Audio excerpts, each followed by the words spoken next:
Good morning, my dear lovely kids. How are you all? Hope you all are good. So, my dear lovely kids, our today's activity is pasting of bindis.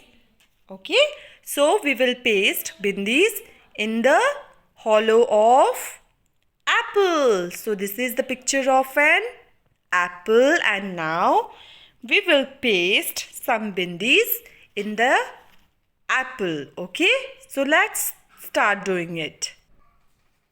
So this is how we will paste the bindis. Okay,